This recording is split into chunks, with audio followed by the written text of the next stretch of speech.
రంగారెడ్డి జిల్లా కలెక్టరేట్ లో ఏసీబీ అధికారులు సోదాలు నిర్వహిస్తున్నారు. 3 బృందాలతో జిల్లా survey and land records assistant director Srinivasulu chamber లో సోదాలు చేస్తున్నారు. ఆదాయానికి మించి ఆస్తులు కూడబెట్టినట్లు శ్రీనివాసులపై ఆరోపణలున్నాయి. దీంతో రంగారెడ్డి జిల్లా కలెక్టరేట్ తో పాటు శ్రీనివాసులు ఇంటిలోనూ సోదాలు కొనసాగుతున్నాయి. హైదరాబాద్, మహబూబ్ నగర్ జిల్లాల్లోనూ ఏసీబీ అధికారులు సోదాలు చేస్తున్నారు. ఇప్పటి వరకు జరిగిన సోదాల్లో పెద్ద ఎత్తున అక్రమాస్తులున్నట్లు గుర్తించినట్లు తెలుస్తోంది. మహబూబ్ నగర్ జిల్లా కేంద్రంలోని లక్ష్మీనగర్ కాలనీలో శ్రీనివాసులు ఇంట్లో ఏసీబీ సోదాలు జరుగుతున్నాయి. న్యూ ప్రేమ్ నగర్ లోని తన బంధువుల ఇంట్లో కూడా సోదాలు జరుగుతున్నాయి. అటు మక్తల్ నియోజకవర్గంలోని గుండెబాల్లూరు శివారులో ఉన్న వసుధ ఫుడ్ ప్రాసెసింగ్ ఇండస్ట్రీలో కూడా సోదాలు చేస్తున్నారు. మొత్తం 6 చోట్ల ఈ సోదాలు కొనసాగుతున్నాయి.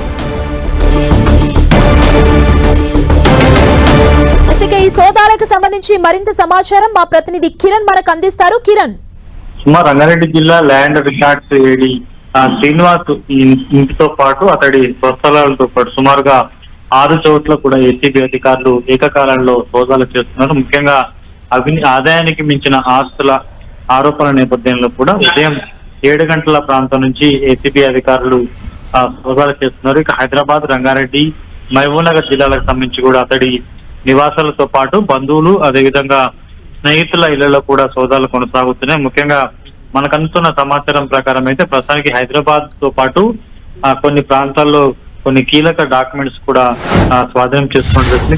అతడు అక్రమ ఆస్తులకు సంబంధించి వచ్చిన డబ్బులతో వివిధ కంపెనీలలో కూడా పెట్టుబడులు పెట్టినట్టుగా గుర్తించారు. ఇక మహబూబ్ నగర్ జిల్లాలో ఒక రైస్ మిల్ కూడా ఇతడి పేరుతో ఉన్నట్లుగా ఏసీబీ అధికారులు గుర్తించారు. ఉదయం 7 గంటల నుంచి ప్రస్తుతానికైతే ఇంకా చాలా చోట్ల 6 ప్రాంతాల్లో కూడా ఏసీబీ అధికారుల బృందాల ఆధ్వర్యంలో సోదాలు కొనసాగుతున్నాయి. ప్రస్తుతానికైతే ఇటు ఏసీబీ డిఎస్పీ వివి చలపతిరావు ఇటు హైదరాబాద్ లోని ఆయన నివాసంతో పాటు ఇటు రంగారెడ్డి కలెక్టరేట్ కార్యాలయంలో కూడా ప్రస్తుతానికైతే పలు డాక్యుమెంట్లు కూడా స్వాధీనం చేసుకుంటుంది. మధ్యాహ్నం 3 గంటల వరకు ఈ సోదాలు జరిగే అవకాశం అయితే కనిపిస్తుంది. పెద్ద మొత్తంలో ఇటు అతడికి సంబంధించిన అక్రమాస్తుల వివరాలను కూడా సేకరించినట్లుగా తెలుస్తుంది.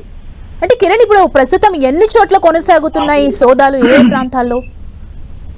మనకు అందుతున్న సమాచారం ప్రకారం అయితే హైదరాబాద్, రంగారెడ్డి, మహబూబ్ నగర్ మొత్తంగా 6 ప్రాంతాల్లో ఈ ప్రత్యేక సోదాలు సాగుతున్నట్లుగా తెలుస్తుంది. ప్రస్తుతానికైతే హైదరాబాద్ లోని నివాసంలో కూడా ప్రస్తుతానికైతే డిఎస్పీ వివి చలపతిరావు ఆధ్వర్యంలో కూడా ప్రస్తుతానికైతే సోదాలు సాగుతున్నట్టు తెలుస్తుంది. కాబట్టి పూర్తి స్థాయిలో మరొక 2-3 గంటల పాటు ఈ సోదాలు జరిగే అవకాశం కనిపిస్తుంది. అనంతరం ఈ రోజు 6 బృందాలుగా ఏర్పడి 6 ప్రాంతాల్లో హైదరాబాద్, రంగారెడ్డి, మహబూబ్ నగర్ చోట్ల కూడా ప్రసారకైతే సోదాలు చేస్తున్నారు. కాబట్టి అందుకు సంబంధించిన వివరాలను కూడా ఏసీబీ అధికారులు మీడియాకు వెల్లడించే అవకాశం అయితే కనిపిస్తుంది. ప్రస్తుతానికి వాళ్ళ తనిఖీల్లో పెద్ద మొత్తంలో అక్రమాస్తులకు సంబంధించిన వివిధ డాక్యుమెంట్లను స్వాధీనం చేసుకున్నట్లుగా తెలుస్తుంది. థాంక్యూ కిరణ్.